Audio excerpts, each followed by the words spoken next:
Falarei do lago de fogo. Eu não vi o lago de fogo, mas teve irmãos que, ao serem arrebatados ao inferno, presenciaram esse lago gigantesco composto de fogo e enxofre que ainda não foi inaugurado, assim como a cidade santa Nova Jerusalém. As almas dos santos estão no céu, mas para entrar na Nova Jerusalém, só em seus corpos ressuscitados, tanto dos que já morreram, e os que estão vivos na terra que terão os corpos transformados para entrarem nessa cidade. A realidade é que a Nova Jerusalém quer os cristãos completos de corpo, alma e espírito. Ela foi construída para essa finalidade. O lago de fogo também é o lugar que só vai entrar lá os ímpios, que terão os seus corpos ressuscitados na segunda ressurreição. A realidade é que o lago de fogo quer os ímpios completos de corpo, alma e espírito. A finalidade é essa. Tanto a Nova Jerusalém quanto o lago de fogo não receberão só as almas, mas a criação completa, assim como Deus os criou. As almas são incompletas por não terem os seus corpos, e os salvos estão nos céus e os ímpios estão no inferno. Todos estão aguardando as suas novas futuras moradas. Existe uma doutrina chamada aniquilacionismo que fala que depois do julgamento, as almas e os demônios ficarão por pouco tempo no lago de fogo sofrendo, e não existirão mais. Antes de ir ao lago de fogo, temos que entender que os demônios sempre foram eternos. Eles foram criados desde milhões de anos atrás, e estão agindo até os dias de hoje. Eles são eternos iguais os anjos são. Aquilo que é eterno nunca irá deixar de existir. Assim como o nosso espírito, que também é eterno e nunca irá deixar de existir. As almas condenadas do inferno terão os seus corpos ressuscitados e vão para o lago de fogo. A ressurreição tanto do justo como do ímpio é possível, porque Jesus ressuscitou primeiro. Assim como os justos que morreram, ressuscitarão com os seus corpos imortais para subirem no arrebatamento na primeira ressurreição, porque as primícias pertencem a Deus. Os ímpios também terão os seus corpos ressuscitados pelo poder de Jesus, e os seus corpos não serão mortais. Todas as ressurreições para a eternidade, os corpos serão imortais. Porém os corpos dos ímpios não serão glorificados, mas os seus corpos serão de carne e sangue e serão imortais, porque os ímpios, mesmo tendo os corpos de carne corrupta, não morrerão. Existem 2 versículos que provam isso. Apocalipse 1 verso 18, eu que vivo e fui morto, mas eis aqui estou vivo para todo sempre. Amém. E tenho as chaves da morte e do inferno. Jesus, que tem a chave da morte, irá trancar a porta da morte. Ninguém mais vai morrer no lago de fogo. A porta da morte não se abrirá mais, e estará trancada. A cova aberta foi fechada para sempre. Apocalipse 20 verso 14. E a morte e o inferno foram lançados no lago de fogo. Esta é a segunda morte. A morte vai ser lançada no lago de fogo. Esse principado, que é o cavaleiro amarelo e o comandante de todos os demônios da morte, não poderá mais agir na terra, e nem os seus demônios. A segunda morte é o sofrimento eterno. A primeira morte é o sofrimento das almas do inferno. A primeira morte é o sofrimento só das almas que não estão completas, porque não estão com os seus corpos de carne que se tornaram pó na terra. E a segunda morte é o sofrimento do corpo, alma e espírito. Nessa segunda fase de sofrimento, as pessoas estarão completas assim como Deus as criou. Os seus corpos serão ressuscitados para experimentarem a segunda morte, que é 2 vezes pior do que a primeira morte. A prova que a segunda morte é o sofrimento eterno está nesse versículo, Apocalipse 20 verso 10. E o diabo que os enganava, foi lançado no lago de fogo e enxofre, onde estão a besta e o falso profeta, e de dia e de noite serão atormentados para todo sempre, e serão lançados no lago de fogo e serão atormentados de dia e noite para todo sempre. Aqui fala que nada que for lançado no lago de fogo irá se desintegrar, mas sofrerão para sempre. Esse versículo fala do castigo eterno do diabo, da besta e o falso profeta. E alguém pode dizer que nesse versículo não fala que as almas ressuscitadas irão para o lago de fogo. Apocalipse 14 verso 9 ao 11. E seguiu-os o terceiro anjo dizendo com grande voz: se alguém adorar a besta e a sua imagem, e receber o sinal na sua testa ou na sua mão, também este beberá do vinho da ira de Deus, que se deitou não misturado no cálice da sua ira, e será atormentado com fogo e enxofre diante dos santos anjos e diante do Cordeiro, e a fumaça do seu tormento sobe para todo sempre, e não tem repouso nem de dia nem de noite os que adoram a besta e a sua imagem, e aquele que receber o sinal do seu nome. No verso 10, fala das pessoas que receberam a marca da besta, e beberão do vinho e do cálice da ira de Deus, e serão atormentados com fogo e enxofre diante dos anjos e do Cordeiro. No verso 11, fala que a fumaça do lago de fogo subirá para sempre, e não terão repouso nem de dia e nem de noite, ou seja, eternamente. Esse castigo são para os adoradores da besta. Mateus 25 verso 41. Então ele dirá aos que estiverem à sua esquerda: malditos, apartem-se de mim, para o fogo eterno preparado para o diabo e os seus anjos. Mais um versículo que fala das pessoas que seguiram o diabo. Elas vão para o mesmo lugar do diabo e os seus anjos. O corpo espiritual infernal vai ser lançado no lago de fogo também. Mas antes o inferno entregará todas as almas que engoliu, e não ficará com nenhuma alma em seu território. Apocalipse 20 verso 13. O mar entregou os mortos que jaziam nele, e a morte e o inferno entregaram os mortos que neles havia, e um por um foi julgado de acordo com o que tinha feito. O mar entregará os mortos e a morte também entregará todos que ela ceifou, e o inferno entregará as almas que estão sobre o seu poder, para a ressurreição dos seus corpos e condenação. Falarei sobre o despertar da verdade e a minha ficha que caiu. Vou começar falando de como a minha ficha caiu, e de como essa guerreira se despertou do engano e ressuscitou do vale de ossos secos. Nesse terminarei com o desfecho da minha batalha espiritual que levou à minha conversão, quando recebi a revelação sobre o mundo espiritual, e o Senhor me disse para selar e não passar até chegar o tempo certo. A minha conversão aconteceu quando nada mais fazia sentido na minha vida. As magias já não eram mais importantes para mim, e nem o dinheiro que ganhava. O vazio assumiu a minha alma de uma maneira tão profunda, que nada preenchia. Era como um esqueleto morto que não sentia mais nada de tanta secura em minha alma. Eu queria a paz e a felicidade que o dinheiro não me trouxe, porque a matéria não traz felicidade mais do que a espiritual, conhecendo o mundo espiritual através da bruxaria. E ainda fui ao inferno conduzida por um demônio que irei revelar mais para frente. Eu descobri que o mundo das trevas era perigoso demais, e decidi sair da escola de bruxas em fevereiro de 2005. Eu saí de uma escola de bruxa, onde a bruxa mestre me enxergava como uma futura líder, e as bruxas não queriam perder um talento igual a mim. Eu já tinha saído de uma escola para outra, e fui confrontada pela bruxa mestre, e agora estava saindo dessa escola onde era votada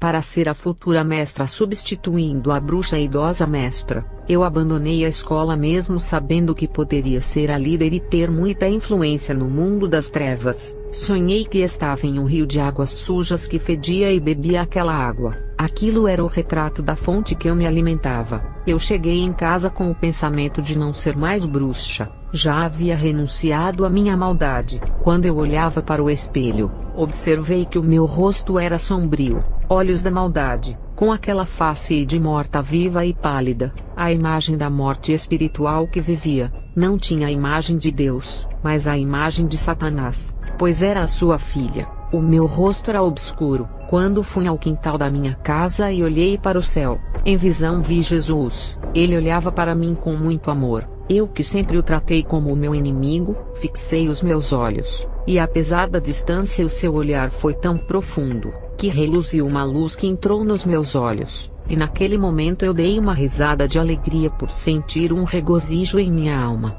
Eu não tinha palavras para falar como ele pôde me amar, sendo eu trevas e uma bruxa má, que perseguiu os seus escolhidos e fiz muitas bruxarias para as pessoas, mas senti o seu amor por mim. Ali foi amor à primeira vista. O casamento com Jesus era certo. Estava disposta a romper as minhas alianças com as trevas para me aliançar com ele. Não importava as retaliações se os demônios iriam me matar. Eu morreria feliz. Falarei da minha alma presa na região de cativeiro espiritual, e dentro da minha casa cheia de símbolos satânicos e imagens. Entreguei a minha vida a Jesus, Eu estava no meu quarto que tinha um altar de queimar incenso. Foi ali que entreguei a minha vida a Jesus, em uma casa consagrada aos demônios cheia de símbolos e imagens. E ali senti as correntes se quebrarem no meu corpo. Eu vi minha alma presa em uma região no mundo espiritual. Ela estava acorrentada nos pés, nas mãos e uma algema no pescoço.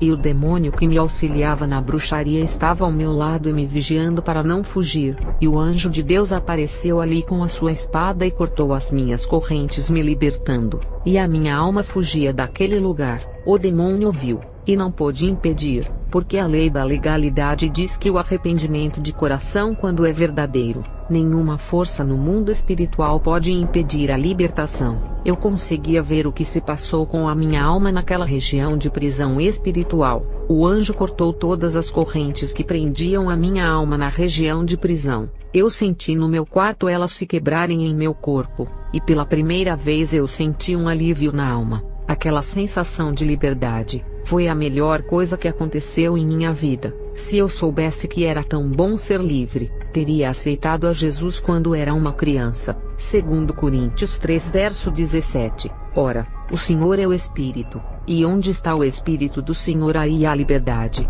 Para os jovens que buscam os prazeres no mundo e não querem saber de Jesus, não sabem o que estão perdendo. O único que pode lhe encher de vida e dar prazer de viver, a alma de vocês será saciada, coisas que o mundo não pode fazer por vocês. Quando eu me converti, a minha casa era o altar de Satanás, e a salvação veio até a mim. Eu que pensei que só encontraria Deus dentro de um templo, e ainda acreditava que para ser liberta, tinha que ir na igreja para o pastor orar por mim. Não precisou. Deus veio até a minha casa. Falo com regozijo no coração. Falarei sobre a retaliação do mundo das trevas contra mim. Quando eu me converti no meu quarto, fiz uma limpeza espiritual em minha casa, tirando toda a idolatria e os símbolos. O demônio que me auxiliava foi com uma grande espada me matar 3 dias depois, e quando ele chegou em minha casa, o anjo de Deus já estava lá acampado ao redor de minha casa, e impediu o plano dele para me matar, e aquele demônio recuou. Eu vi porque estava orando em meu quarto. O anjo reconheceu que o meu arrependimento foi sincero, e que a minha conversão foi legítima, porque se não fosse verdadeira, aquele demônio tinha me matado, porque eu o conhecia muito bem, por ele me acompanhar muitos anos. A minha saída da bruxaria me trouxe muitos inimigos, que disseram que eu era uma traidora. Bruxos que eu nunca conheci foram contratados para me matar. A escola de bruxaria não queria se envolver, e contratou bruxos que eu não conhecia para me matarem na magia. Eu já não tinha nenhum dom e nenhuma força da magia para me proteger, porque tudo foi tirado de mim. Nada das trevas podia ficar em uma pessoa que está na luz. Bruxos que comiam fogo e andavam na brasa com os pés descalços tentaram me intimidar. Bruxos que comiam vidros e faziam encantamentos com cobras me atacaram. Houve uma grande perseguição de cobras e aranhas que entraram em minha casa.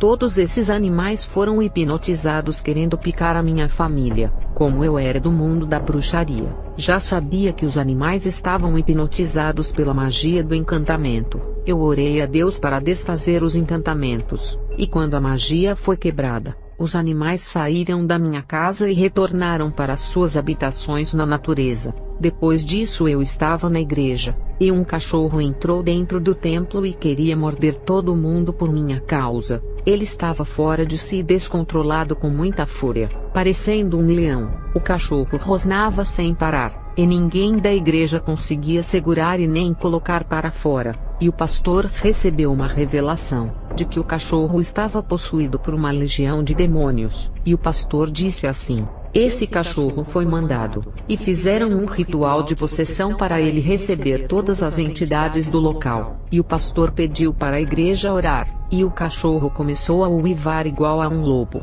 e o seu corpo endureceu e os seus olhos ficaram dilatados. E ele caiu duro, o seu corpo parecia pedra quando o pegaram para o tirarem de dentro da igreja. O cachorro parecia que estava muitos dias morto, porque o seu corpo estava muito duro. Falarei de como o poder de Deus vai além das 4 paredes. Quando Deus quer salvar a pessoa, não importa o lugar onde esteja, pode estar naquela igreja cheia de abominações, a pessoa pode estar na boca de fumo, casa ou terreiro de Umbanda, o poder de Deus é tão grande, que até no inferno ele resgata. 1 Pedro 3 verso 19 e 20, no qual também foi, e pregou aos espíritos em prisão, os quais no outro tempo foram rebeldes, quando a longanimidade de Deus esperava nos dias de Noé, enquanto se preparava a arca, na qual poucas, isto é, 8 almas se salvaram pela água. Jesus desceu ao inferno e pregou para as almas aprisionadas do tempo de Noé. Eles tiveram uma chance porque ainda não tinha a lei mosaica, e o povo de Israel ainda não existia. Deus não tinha um povo na terra que viria com a descendência de Abraão. Eles tiveram a segunda chance por não terem o manual de salvação que nós temos hoje. Essa segunda chance já não existia no tempo da lei e nem na graça. Não importa a condição do pecador e nem mesmo aonde ele esteja. Se estiver no mais profundo da lama, a mão divina puxa para fora. Eu já vi testemunhos de pessoas que não eram cristãos e morreram sem Jesus, e foram para o inferno, e ganharam a segunda chance de voltar e relatar, porque Deus quis fazer dessa pessoa um milagre e um instrumento ganhador de almas. Foi o que aconteceu com o ex-budista do país Myanmar, lugar onde não tem igreja. Deus escolheu um monge que dava bom testemunho de vida, e que todos acreditavam em seu caráter. Deus o escolheu para o levar ao inferno, e como ele não era de mentir, muitos monges aceitaram a Jesus, e a ressurreição dele que aconteceu, também ganhou muitas almas. Essa é a estratégia de Deus e o poder do Evangelho. Só Deus tem o poder de mandar o ímpio ao inferno e o fazer retornar. Salmos 139 versos 7 ao 9. Para onde poderia eu fugir do teu espírito? Para onde poderia correr e escapar da tua presença? Se eu escalar o céu, aí estás. Se me lançar sobre o leito do mais profundo do inferno, igualmente ali o Senhor estás. Se eu me apossar das asas da alvorada e for morar nos confins do mar, a salvação é muito mais do que os partidaristas da religião dizem, que a graça está em suas denominações, e só de estarem debaixo das placas deles já estão salvos, e na verdade nem placa irá salvar, por ter muito joio dentro da igreja. As mãos de Deus têm alcançado lugares onde não há igreja, como presídios e hospitais. A graça tem chegado em lugares que só tem ímpios e nenhum membro de igreja, porque o Evangelho é o poder de Deus para a salvação de todo aquele que nele crer, primeiro o judeu assim como o grego. Romanos 1 verso 16. O Evangelho não escolhe cor, língua, sexo, tribo, igrejas ou um local específico para salvar. A religião prende e impede a sua visão, mas o Evangelho liberta e leva além. A religião causa cegueira limitando a enxergar o que o Evangelho quer que eu veja, mas o Evangelho faz crer na graça e no conhecimento. Falarei das guerras espirituais babilônicas. Foi com esse Evangelho que viajei para o interior e para as cidades grandes. Também fui nas cidades capitais, e por experiência própria, eu afirmo que pregar o Evangelho no interior é mais fácil do que na cidade grande. Quanto maior for a cidade, a batalha espiritual é mais travada e a perseguição é maior, porque a concentração dos piores demônios está nas grandes cidades, por serem os centros de corrupção moral, religiosa e política. Quando preguei o Evangelho nas capitais como Porto Alegre, Curitiba, Florianópolis, Manaus, Belo Horizonte, Salvador, Recife e Fortaleza entre os anos de 2006 a 2010, foram os maiores campos de guerras por serem os ninhos de demônios, cidades babilônicas dominadas pelas forças das trevas. Foi nas grandes cidades que encontrei os povos de corações duros, e travei as maiores batalhas espirituais para salvar essas pobres almas enganadas. As batalhas me trouxeram as marcas das dores que passei, o quanto fui perseguida, caluniada, maltratada, ferida e zombada. Os demônios tentaram paralisar o meu ministério nas grandes cidades urbanas. Em minhas orações, eu vi alguns anjos batalhando contra os demônios dos ares que queriam me destruir, e os anjos os derrotaram. Essa batalha foi por minha causa, o que prova a importância que um servo de Deus tem no mundo espiritual. Temos que buscar a Deus. Olha o que aconteceu comigo.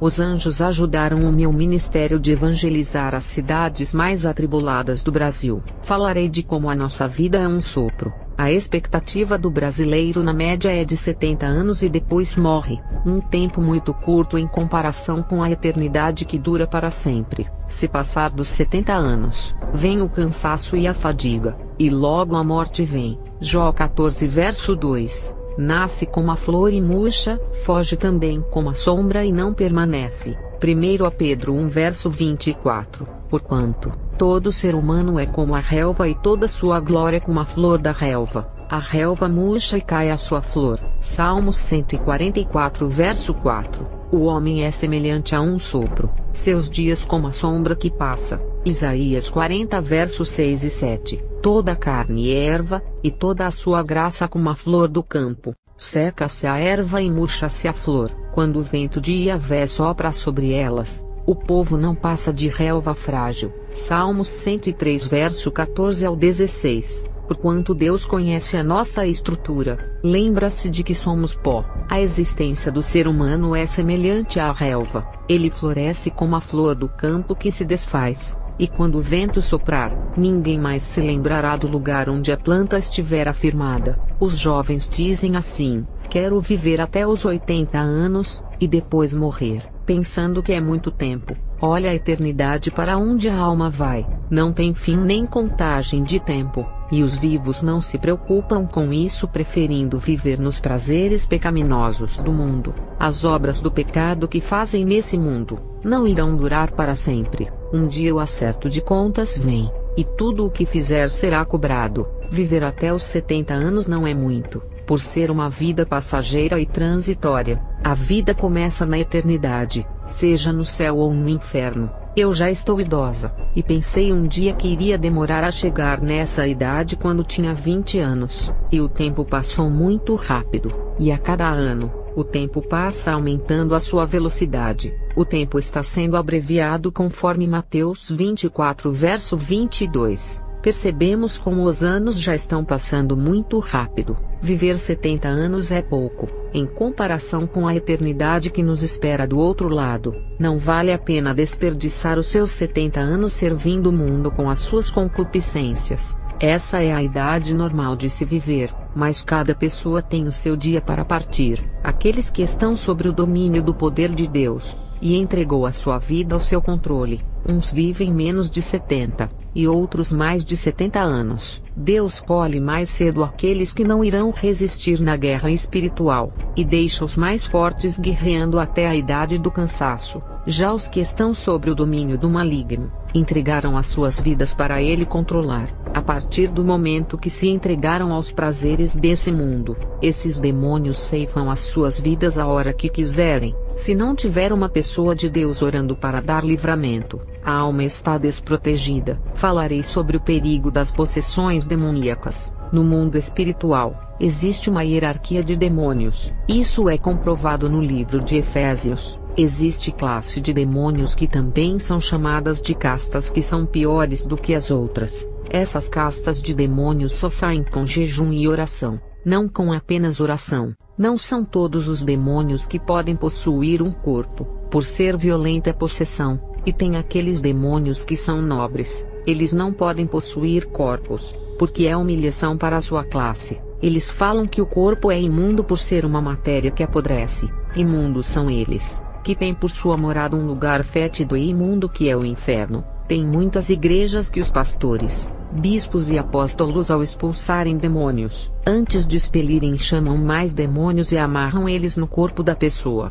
Eles chamam o chefe de cabeça ou o chefe da legião que está no corpo da pessoa, e depois expulsam todos. Quando Jesus expulsou a legião de demônios do homem de Gadará, ele amarrou os demônios no corpo de outra pessoa ou iria mandá-los para o inferno. Se Jesus expulsasse aqueles demônios, eles ficariam vagando na terra atrás de corpos para possuírem, e Jesus sempre manda para o inferno. Aqueles demônios imploraram para não os mandar para o inferno, e pediram permissão para entrarem nos porcos. O fato é que Jesus expulsava os espíritos dos endemoniados, mas não chamava os demônios para entrarem em quem não tem. Ele não invocava para os demônios virem nas pessoas. Ele mandava ir embora para longe, se preocupando com a libertação corporal. Tem pessoas que chegam com um demônio no corpo na igreja, e saem com uma legião de tantos neopentecostais chamarem por gostarem de espetáculos. Isso é muito perigoso, chamar o chefe da legião ou o chefe da cabeça.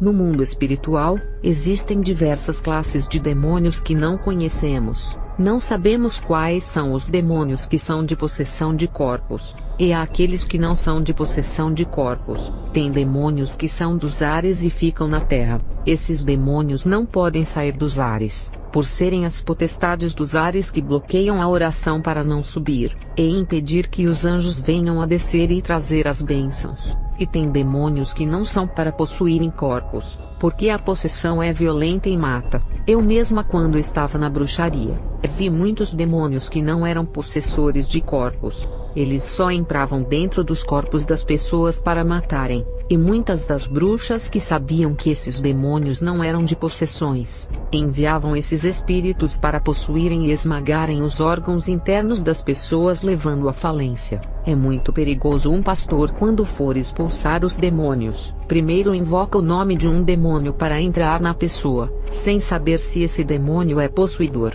Quando eu era uma bruxa, eu vi um pastor invocar um demônio chamando pelo nome, e a mulher ficou possessa. E quando ele expulsou o demônio, essa mulher ficou doente, e 4 dias depois dessa cena ela faleceu. O demônio que o pastor invocou saiu do corpo dela, mas deixou uma enfermidade da morte em seu corpo. Esse demônio que o pastor invocou, na bruxaria ele é conhecido como um espírito de alta patente espiritual chamado de Zabuza. Ele não é um demônio de possessão corporal. Ele apareceu para as bruxas, e elas tinham medo dele entrar em seus corpos, porque sabiam das sequelas que ele deixava dentro do corpo. Tem um demônio na bruxaria que, quando possui uma pessoa, ele mexe tanto no emocional, e planta uma enfermidade espiritual na mente da pessoa, deixando louca. O demônio possui a pessoa e ela fica agindo normal, e quando sai do seu corpo ela fica louca. Pastores que se incham quando estão fazendo um exorcismo, e chamam a legião inteira que está na casa da pessoa possuída e de toda a família. Isso é errado, porque não sabemos o nível da hierarquia que está sendo invocada. Já teve pessoas que, ao receberem uma legião mandada pelas bruxas, morreram, porque não eram demônios da possessão. As bruxas conheciam muito bem a casta de demônios que enviavam. Teve um demônio na escola das bruxas, que se revelava para as feiticeiras de alto nível. Ele se apresentou com o nome de Xaropã, e esse demônio acompanhou a bruxa mestra na época que a gente tentava corromper as igrejas. Percebemos que existia uma igreja séria, mas o pastor, embora fosse um homem de oração e sério, ele tinha uma falha de invocar os demônios para entrarem no corpo da pessoa. Ele também não tinha discernimento do mundo espiritual, e os demônios que vigiavam cada passo dele revelavam tudo. Quando a bruxa mestra pisou os pés na igreja dele, ela sentiu a presença de uma legião de demônios no corpo de um homem possesso que estava de camisa azul. Até aí a legião não havia manifestado, tudo estava normal. O demônio Xaropã, um dos nobres, estava ao lado da bruxa mestra, que estava ao lado de fora, perto da porta. Quando o pastor pegou o microfone para pregar a palavra, ele chamou o rapaz de camisa azul, que estava possesso pela legião que Deus tinha revelado a ele. E quando o rapaz foi na frente, a legião se manifestou, e o pastor, com a sua autoridade, poderia expulsar todos os demônios. O problema é que ele sentiu a presença muito forte do demônio que estava ao lado da bruxa mestra. Os demônios nobres têm uma presença maligna muito forte acima de um demônio normal, por causa de sua carga negativa. E o crente que tem aquela sensibilidade espiritual, logo começa a sentir. O pastor percebeu a presença dele por ser mais forte do que a presença daquela legião. O pastor deu ordem de autoridade dizendo: demônio chefe que está na igreja, eu sei que é você que controla essa legião que está aqui. Eu percebi pela sua presença. Eu ordeno que entre dentro do corpo desse rapaz, e amarro você com os seus adeptos.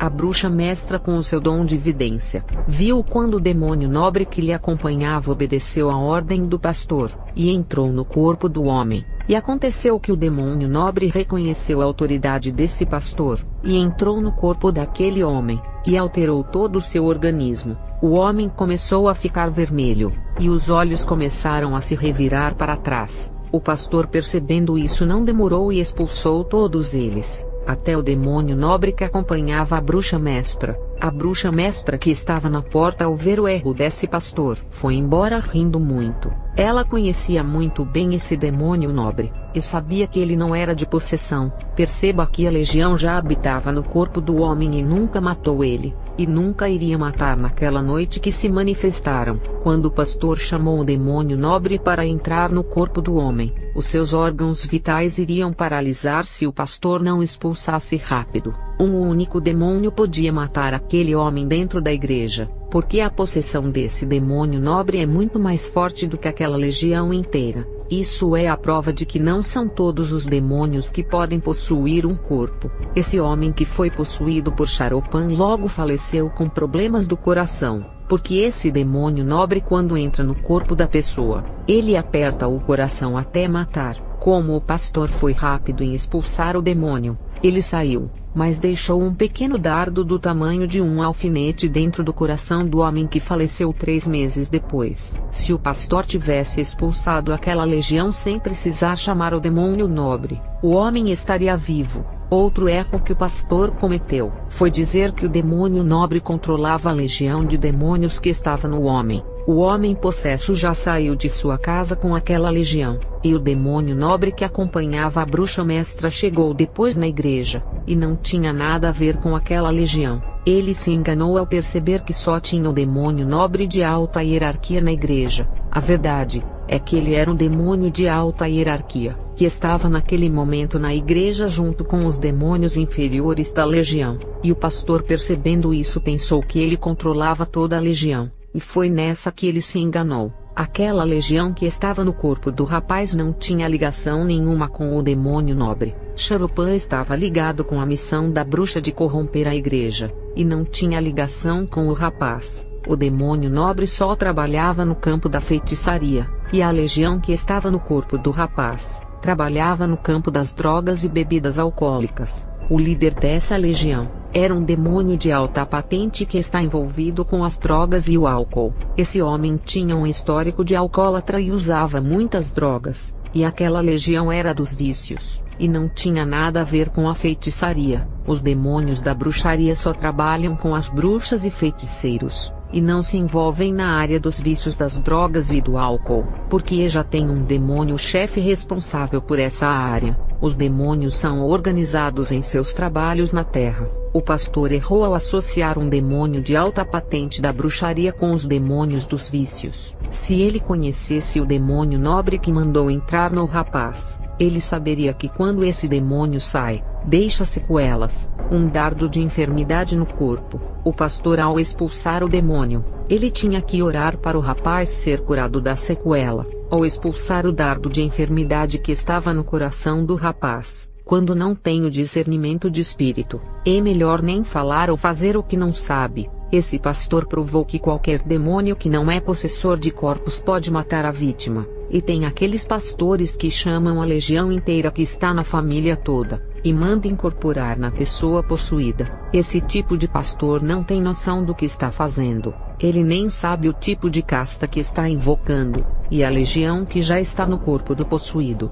tem que sair segundo a Bíblia. E tem pastores que fazem o inverso, e chamam a legião que está na família e traz para dentro do corpo. Isso não tem fundamento nas escrituras, porque invocar os demônios é fácil, mas para expulsar tem que ter a autoridade de Deus. Tem pastores que chamam e não têm autoridade para expulsar. Os demônios ficam em silêncio dentro da pessoa, enganando o pastor que pensa que o expulsou, e a partir dali, a vida dessas pessoas irá ficar desordenada. Se não tinha demônios, e pisou em uma dessas igrejas que só invocam e não expulsam, o estado da vida da pessoa fica pior depois que entrou naquele templo, porque tem denominações que são carregadas de tanto chamarem demônios. Essas igrejas se tornaram sinagogas de Satanás por chamarem e não expulsar.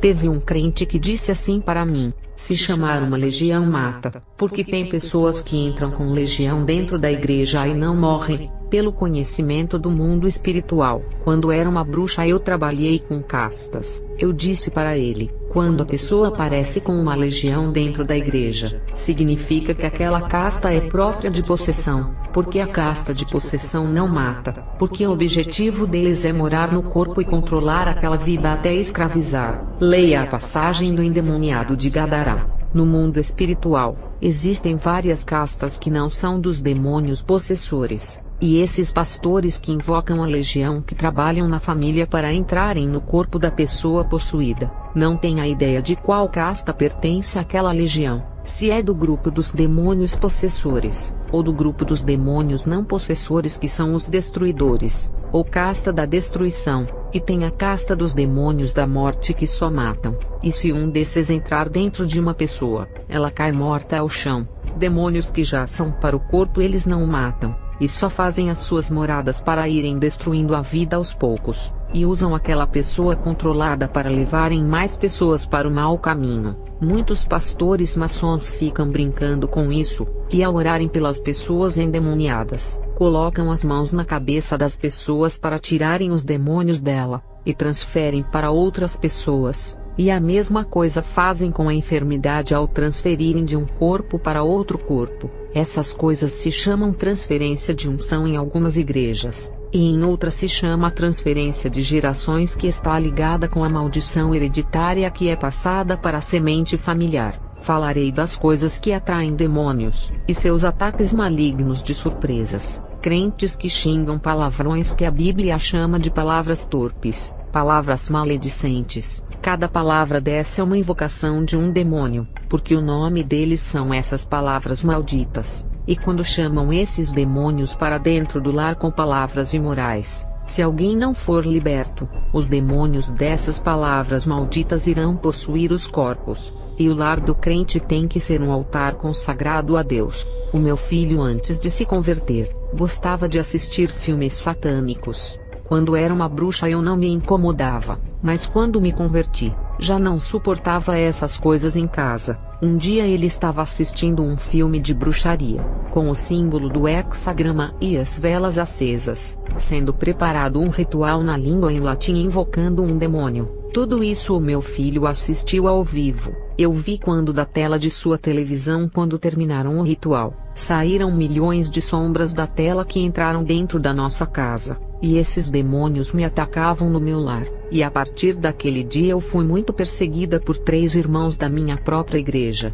Da onde eu menos esperava veio o levante. A pessoa que eu menos esperava se levantou contra mim, que foi o meu esposo que ainda não era crente, e a gente sempre foi um casal tranquilo, e aquela era a segunda vez depois de muitos anos que brigamos, porque o meu casamento sempre foi aberto para o diálogo, e ter discutido com o meu esposo naquele dia não foi normal. De onde eu menos esperava veio o ataque de dentro do meu lar. A gente fica esperando o diabo se levantar em lugares distantes, e somos surpreendidos dentro do nosso lar. O diabo se levanta dentro de nossa própria casa. O meu esposo ainda não era convertido e ficou vulnerável. Depois os crentes defensores do cinema dizem que o filme é apenas uma ficção criada pelos produtores e que não é real, e nem afeta a vida espiritual, e chamam de entretenimento uma cena que faz um ritual de verdade, mesmo sendo uma cena gravada pelos atores. Os rituais são verdadeiros e traz maldições para dentro do lar. A tela da televisão que exibe o filme já é um portal espiritual aberto, porque eu já vi um demônio que me acompanhava quando eu era bruxa entrar dentro do computador, e chegou no país chamado Holanda no ano de 2004. Naquele dia, eu percebi que existem portas espirituais dentro de qualquer tela tecnológica. Por isso não podemos assistir vídeos malditos pela internet, para não trazer maldições para dentro de casa. Quando me converti em 2005, o meu esposo e os meus filhos não eram cristãos. Meu filho tinha uma televisão que já o acompanhava há vários anos, e os críticos para me acusarem e paralisar o meu ministério causaram escândalos, e foram dizer ao meu pastor que eu tinha uma televisão em casa e ficava assistindo novelas, e falaram que a minha conversão era falsa. Me lembrava de quando os fariseus procuravam defeitos em Jesus, e criaram falhas para mancharem o seu ministério, e sempre estavam rodeando Jesus para pegarem algum erro para o acusarem,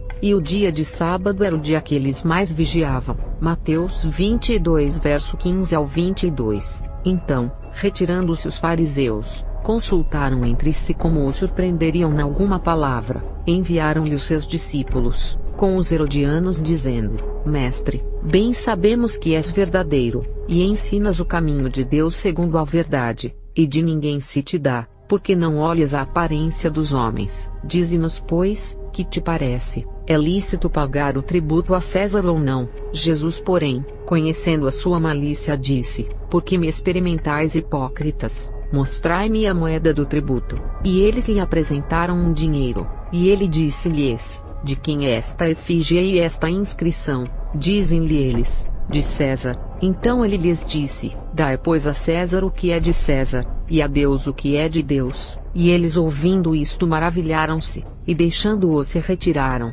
Eles fizeram uma armadilha para Jesus cair em contradição, e perguntaram se era lícito pagar tributo a César. E Jesus, conhecendo a malícia que estava no coração deles, os chamou de hipócritas e disse: Por que estão me testando? Aquela pergunta que os fariseus fizeram a Jesus era tão maligna, que se ele falasse que era lícito pagar o tributo a César, eles iriam acusar Jesus de traidor do povo judeu por apoiar o imperador romano. E se Jesus falasse que não era lícito pagar o tributo a César, eles iriam acusar a Jesus de incentivar a rebelião contra o imperador romano. A pergunta com duplo sentido de maldade, mesmo dizendo sim ou não, iria ser uma armadilha, e Jesus conseguiu se sair desse laço. Hoje em dia na internet tudo o que falamos, eles usam contra a gente para nos atacar, e aqueles crentes me acusaram de possuir televisão para eu não fazer a obra. Eu chamei os acusadores e o pastor para uma reunião e disse assim: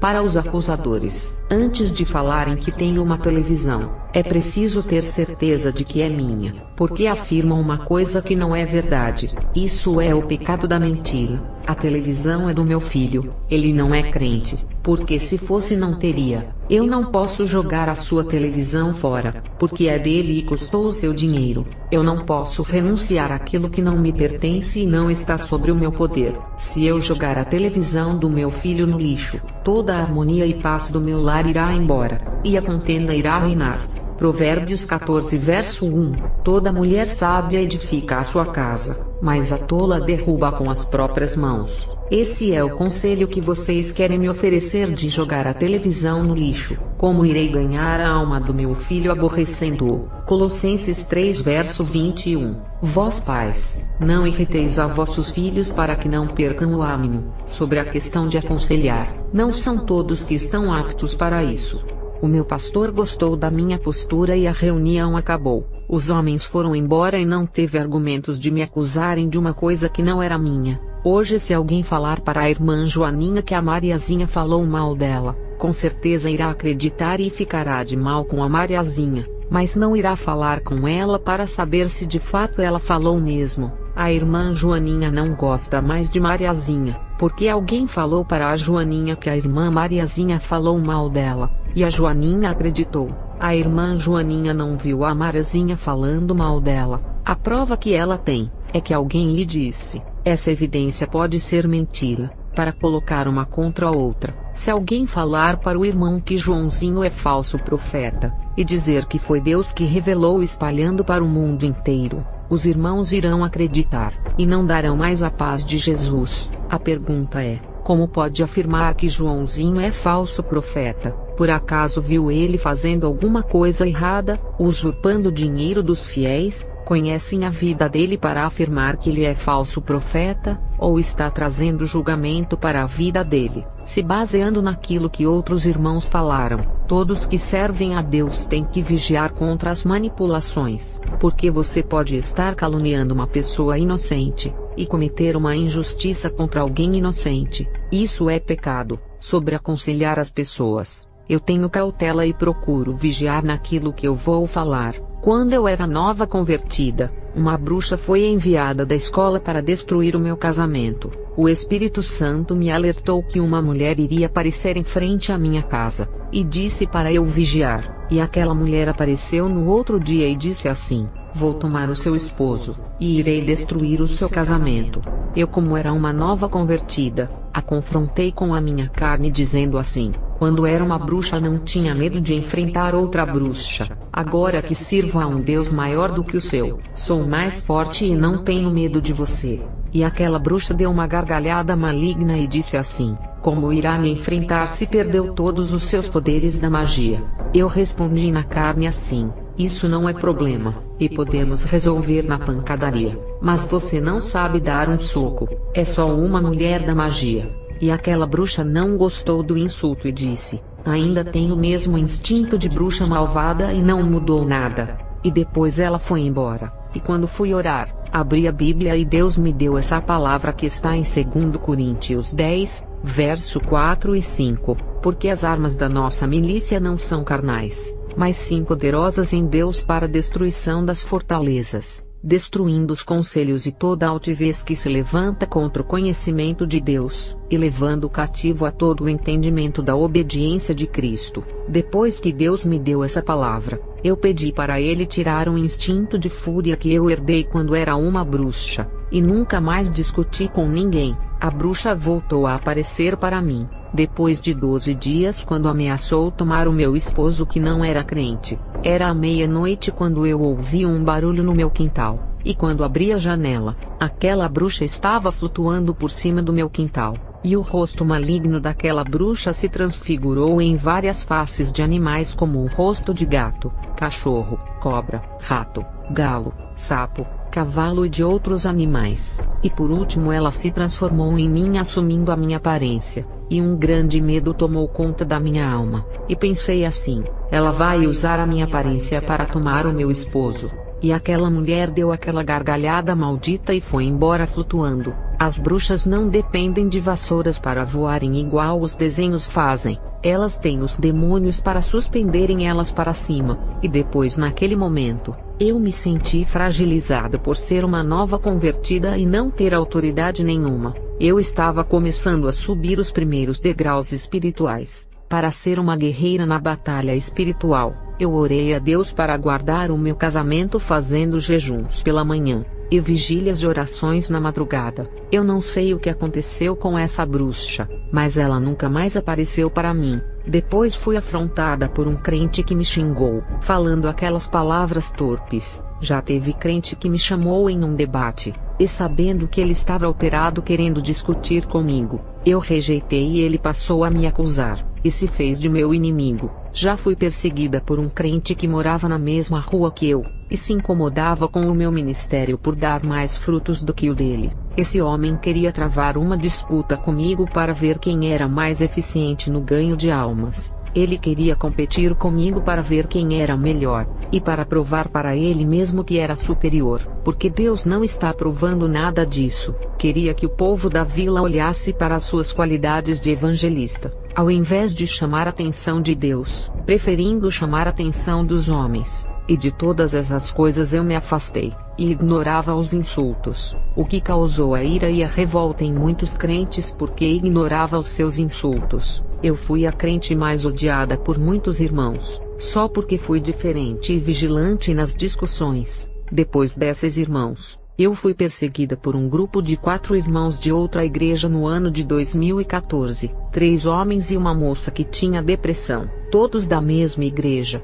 E um irmão desses 4 profetizou maldição em minha vida, e me passou uma falsa profecia no ano de 2016, dizendo que eu iria morrer usando o nome de Deus. A jovem zombava de mim, e o outro irmão usava a palavra de Deus para me chicotear. A minha posição foi aguentar os açoites e ficar quieta, e não cair em suas provocações, não cedendo lugar para a carne. Eu nunca vi um servo de Deus não ser perseguido. Desde a época da igreja primitiva foi assim. E um irmão do meu ministério, que não gostou das atitudes desses crentes que me perseguiam sem eu fazer nada, ele me falou um conselho de gravar vídeo para expor essas perseguições na internet. Uma forma de dar uma resposta, para envergonhá-los e me vingar. Se eu fosse fazer um canal, usando a minha língua para detonar esses irmãos expondo os seus pecados, seriam muitos vídeos. O que eu ganharia expondo os pecados desses perseguidores? Será que Deus iria se agradar, se eu tivesse mostrando as falhas desses crentes? Que tipo de galardão eu ganharia se fizesse isso? O galardão que eu ganharia era ser lançada no inferno, e ter a minha língua sendo castigada e ardendo em chama. Tiago 3 verso 6. A língua também é um fogo, como mundo de iniquidade. A língua está posta entre os nossos membros, e contamina todo o corpo, e inflama o curso da natureza, e é inflamada pelo inferno. Se eu colocasse um vídeo na internet, falando dos 4 irmãos que me perseguiram, uma delas não iria suportar. A moça tinha depressão, e com os pensamentos suicidas, pensou em várias vezes se matar. Deus me revelou que um demônio jogava dardos na mente dela para cometer suicídio. E se eu colocasse na internet um vídeo falando mal da moça, iria ser o motivo do seu suicídio. O irmão que passou o conselho para fazer o vídeo, não sabia das armações que estava tendo no mundo espiritual. Naquele momento, o demônio armou uma armadilha de morte como uma bomba para a moça.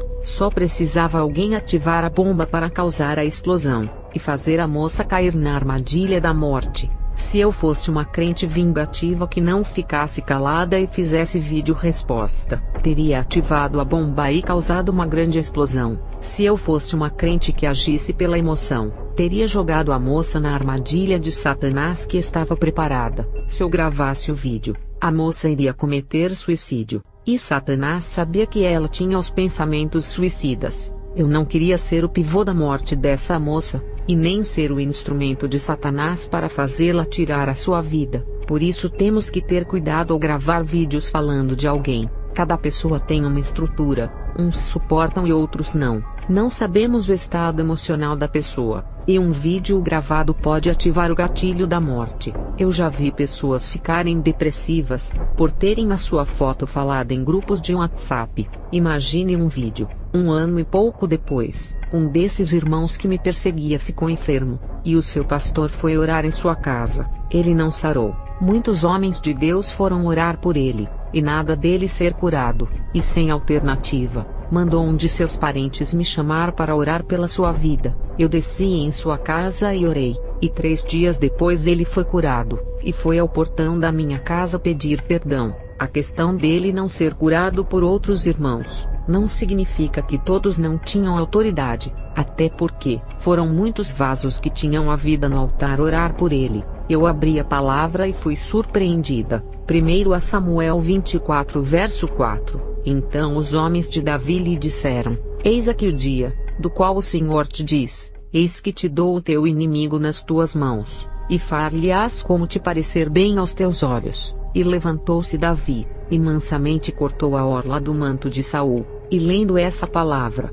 Deus não permitiu que outros vasos o curassem, porque Deus entregou a vida desse irmão em minhas mãos. Ali ele estava em minhas mãos, e só seria curado por meio do meu ministério. Deus estava me exaltando no meio dos meus perseguidores. E continuei lendo esse versículo, e Deus me revelou o que teria acontecido nessa palavra. 1 Samuel 24 verso 9. E disse Davi a Saul: Porque dás tu ouvidos às palavras dos homens que dizem: Eis que Davi procura o teu mal. Aquele irmão me perseguia, porque alguém falou de mim para ele que eu falava coisas absurdas dele, e ele confirmou. Essas coisas acontecem na internet, de certos irmãos que gostam de colocar os seus inscritos contra os servos de Deus que pregam a sã doutrina no YouTube, e a cura daquele irmão não foi porque tenho autoridade. Eu não tenho o dom da cura. Deus me fez saber que a cura desse irmão foi porque quando comecei a orar por ele, no fundo do seu coração se arrependia de ter me perseguido. Descobri que o arrependimento do pecado traz a cura. Quando o rei Ezequias ficou enfermo e iria morrer, ele chorou e se arrependeu, e Deus o curou e deu mais 15 anos de vida. O profeta Isaías tinha acabado de entregar a sentença de morte ao rei. Depois que Ezequias chorou e se arrependeu, Isaías retorna para ele e entrega a profecia de vida. Depois dizem que palavra de rei não volta atrás. Deus voltou atrás, porque ele atende a oração contrita de coração. Ele sonda o arrependimento do fundo da alma e tem misericórdia. O mundo espiritual muda as leis para o arrependido, absolvendo da morte. Depois desse irmão ser curado, fui visitar a moça que estava depressiva. Ela estava pior, e a cada dia se isolava em seu quarto e parou de andar na igreja. Nenhum irmão foi visitá-la. Eu fui ver essa moça, e ela ficou surpresa por me ver lá. Esperava ver qualquer pessoa de sua igreja, e não a pessoa que ela maltratou e humilhou. Temos que seguir o exemplo de Jesus. Ele foi martirizado naquela cruz, humilhado, esbofeteado, açoitado e pedindo para Deus perdoar, porque aquelas pessoas não sabiam o que estavam fazendo. Eu fui na casa da moça e abracei ela muito forte. Senti amor por aquela alma que o diabo queria fazer tirar a sua própria vida. Fiz uma oração, e afastei o demônio da depressão. Eu vi esse demônio dentro do quarto dela. Ele ficava oprimindo a mente dela todos os dias, colocando pensamentos de suicídio. E esse demônio ficava insistindo para a moça tirar a sua própria vida. Ela ficou feliz e me pediu perdão. E naquele momento ela mudou a sua vida, e começou a servir a Deus de verdade. Esse ato de me humilhar, em falar com essa moça que me perseguia, Deus me exaltou durante um ano quando tive essa atitude. A atitude que eu tive, 2 irmãos que postam vídeos no YouTube não tiveram.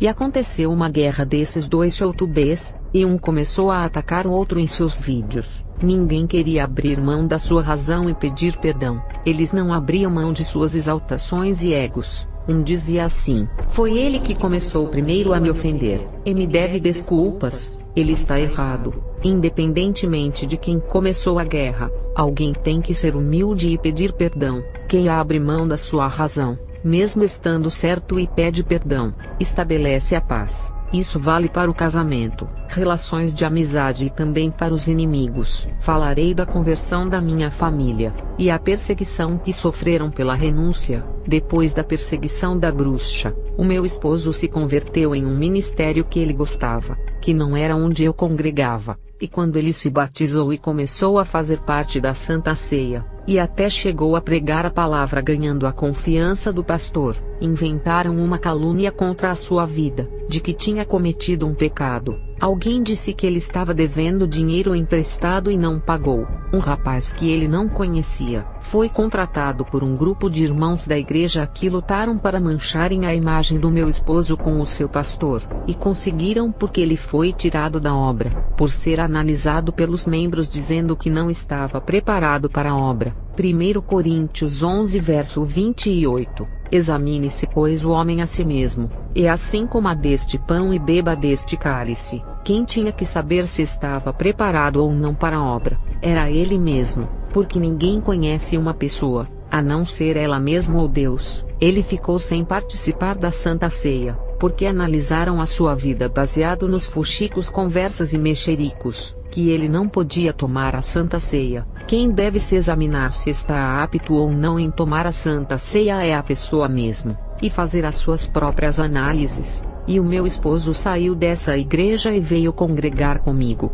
e o meu filho também se converteu em uma igreja do Ministério de Louvor. Ele procurava seguir a Bíblia, e vivia uma vida separada do mundo. O problema foi que, ao se tornar um líder de célula de muitos jovens que não queriam compromisso com Deus, esses jovens participavam das células e das músicas e não queriam viver uma vida de santidade. Nesses grupos de células, tem que falar os problemas para o líder ficar orando pela pessoa. Eu reprovo isso. Os líderes não precisam saber dos problemas, é só orar a Deus e apresentar o problema. Muitos crentes, ao saberem dos problemas das pessoas, usam isso como revelação de Deus, porque ouviu o problema da pessoa pela boca de alguém. O meu filho falou de um problema dele muito grave para um rapaz que também era líder de célula. Esse assunto se espalhou como fogo dentro da igreja, e a língua do rapaz, que foi apenas para comentar o problema do meu filho, foi derrubar o ministério dele, que foi perder o cargo de líder do grupo.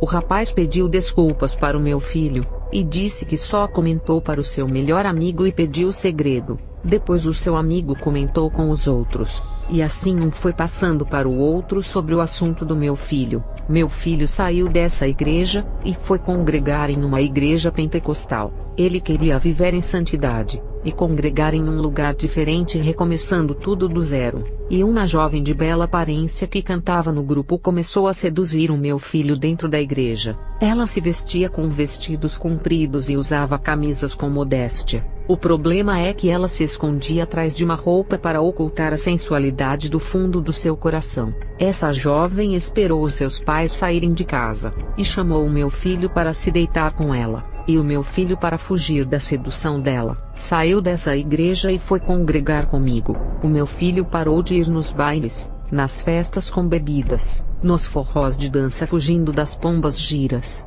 O que ele não pensava é que já tinha uma sedutora para atacá-lo dentro da igreja. As igrejas de hoje estão cheias de pombas giras. Ai dos que ainda não se casaram, e que irão olhar para ver se tem alguma serva de Deus na igreja, e só encontrará mulheres sedutoras e sensuais tomadas pelos frutos da carne. A minha filha, ao se converter, apareceram muitos rapazes e ela resistiu. Quando ela ainda não era crente, tinha namorado com vários rapazes e nenhum dava certo. Ela reclamava que não tinha sorte. Eu sempre disse que cada panela tem a tampa certa. Não existe falta de sorte para os servos de Deus. Existe arrumar a pessoa errada, quando o crente não espera a pessoa certa, e fica dando lugar para as vontades da carne arrumando qualquer mulher. Ele vai ter várias decepções que vai fazê-lo parar de acreditar no amor, e grandes frustrações vêm com as suas más escolhas. Já os que esperam em Deus não serão envergonhados,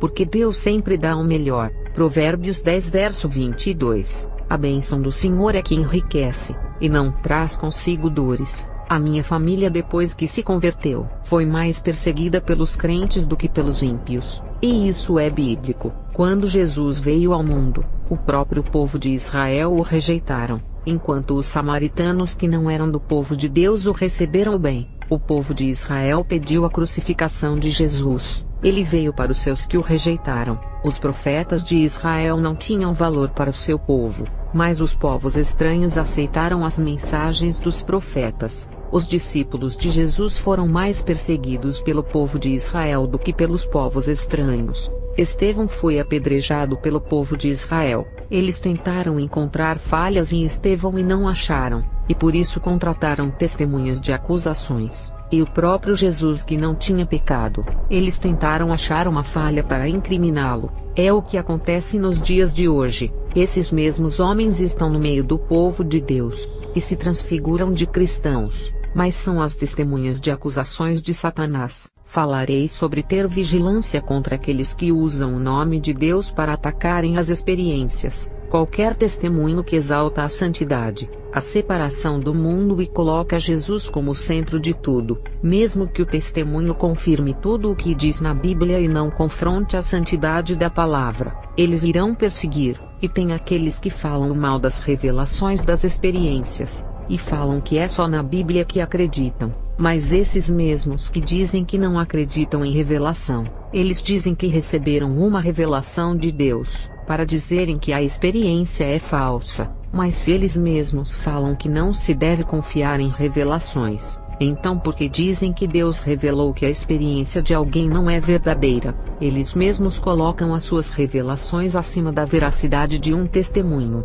que comprova a santidade da Bíblia, como se a revelação falsa e caluniosa que receberam fosse mais importante do que a experiência que uma pessoa teve com Deus. Eles colocam os dons de revelações deles acima da palavra, como se as revelações deles salvassem e a palavra não, e ficam falando que receberam tal revelação que a experiência é falsa, e que teve uma visão de que o irmão da experiência não é de Deus. Nenhum ministério baseado em falsos dons subsiste no mundo espiritual, porque isso o diabo também faz. Ele dá revelação, visões, profecias. Isso não é o problema. As bruxas chamam esses dons de secundários e normais. Isso é tão fácil, que uma bruxa profetiza, revela e tem visões. Eu já fui bruxa, e afirmo que esses dons são tão fáceis para serem imitados. E um crente pode aparecer falando que teve uma visão, uma revelação de que o irmão da experiência não é de Deus, e que o seu testemunho é falso.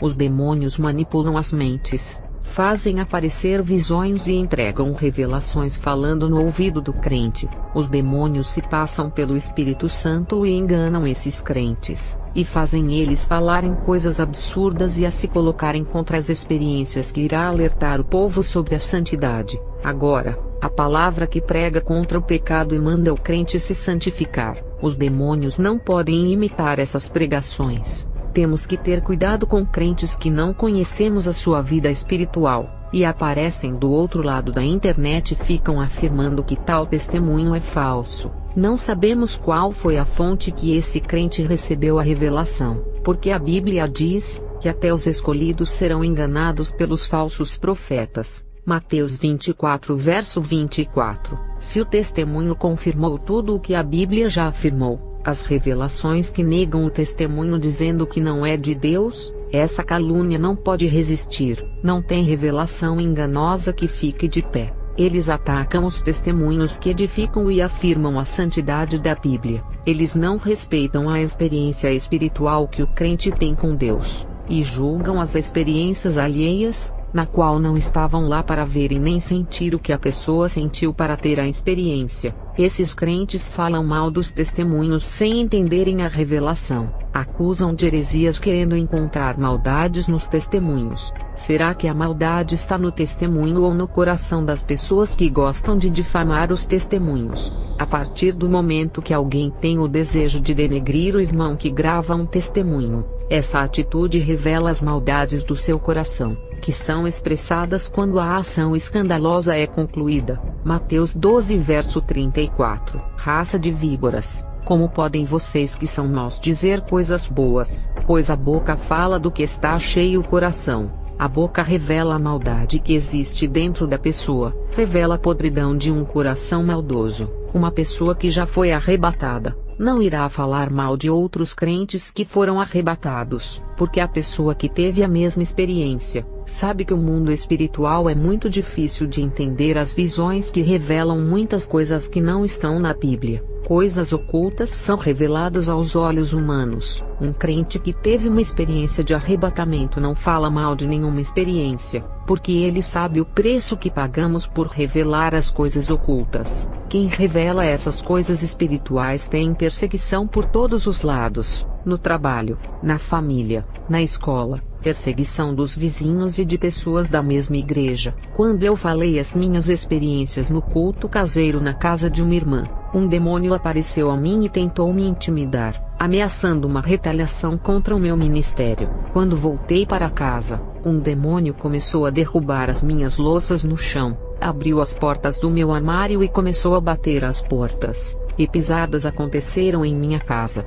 Eu orei repreendendo o mal, e os críticos não sabem o que sofremos e o preço que pagamos ao revelarmos as coisas de Deus. O que esperar deles que não sabem o que é uma experiência, e nunca sentiram na pele a sensação de um arrebatamento? Eles não sabem a guerra espiritual que é travada quando o servo de Deus revela as coisas do outro lado. Para os críticos que querem ser mais sábios do que as revelações de Deus. Jó 11 verso 7. Porventura alcançarás os caminhos de Deus, ou chegarás à perfeição do Todo-Poderoso? Os anjos que são perfeitos em sabedorias, e têm grande conhecimento sobre o mundo espiritual muito além dos homens, eles ainda estão aprendendo com o próprio Deus. Ninguém é obrigado a crer e nem a concordar com as experiências de alguém. O que não pode fazer é denegrir e escandalizar a pessoa da experiência. Se não concorda, guarde as suas opiniões para você mesmo. As pessoas que ouvem esses crentes cheios de venenos na internet,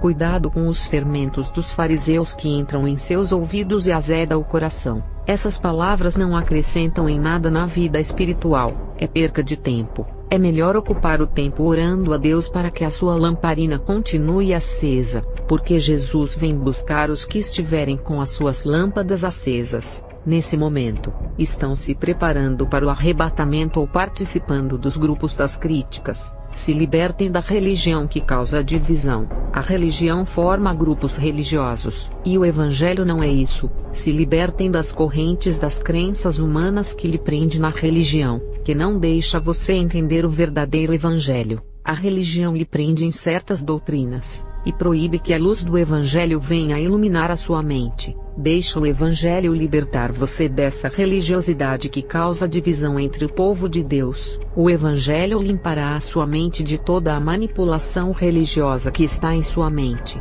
Mateus 25 verso 13. Vigiai, pois, porque não sabeis o dia nem a hora em que o Filho do Homem há de vir. Conservem o azeite do Espírito Santo em suas vidas. Não se deixem serem levados pelo vento de contendas e divisões, Esses vídeos de difamações não irão lhe edificar, mas irá atrapalhar a sua vida espiritual. Amós 4 verso 12. Portanto, assim te farei, ó Israel, e porque isso te farei, prepara-te, ó Israel, para te encontrares com o teu Deus. Os críticos não querem pagar o preço em oração para terem experiências, e se incomodam com os que têm experiências. Experiência particular é individual, e faz parte da intimidade da pessoa e Deus. Não se julga aquilo que a Bíblia não revelou. A palavra de Deus promete que revelará os mistérios para quem busca. A Bíblia não confronta os mistérios, porque são coisas que não estão na Bíblia,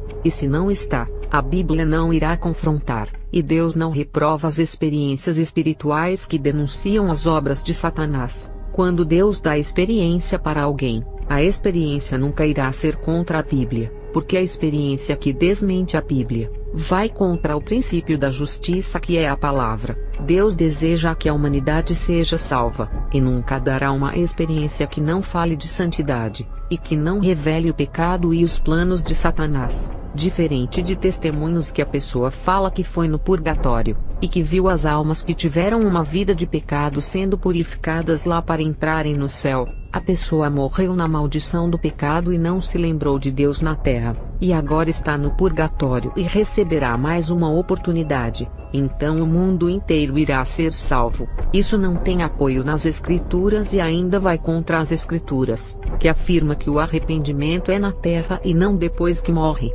Também contradiz o que a Bíblia diz sobre os dois caminhos, o que leva ao inferno e o que leva ao céu. Não existe um terceiro caminho que leva ao purgatório. Mesmo assim, não cabe a mim julgar a pessoa do testemunho, porque cada um dará de conta de suas palavras diante do tribunal de Jesus. Não podemos perder o tempo falando de coisas que não acrescentam em nada na vida dos nossos irmãos ouvintes, e devemos usar o nosso tempo para edificar, alertar e consolar os nossos irmãos, pois estamos em tempos difíceis, e todos precisam ouvir a palavra de Deus. As almas nos dias de hoje não querem ouvir um irmão falando mal do outro na internet, e nem disputas de quem está certo ou errado. As almas estão sedentas de ouvirem a palavra. Amós 8 verso 11. Eis que vem dias, diz o Senhor Deus, em que enviarei fome sobre a terra, não fome de pão, nem sede de água, mas de ouvir as palavras do Senhor.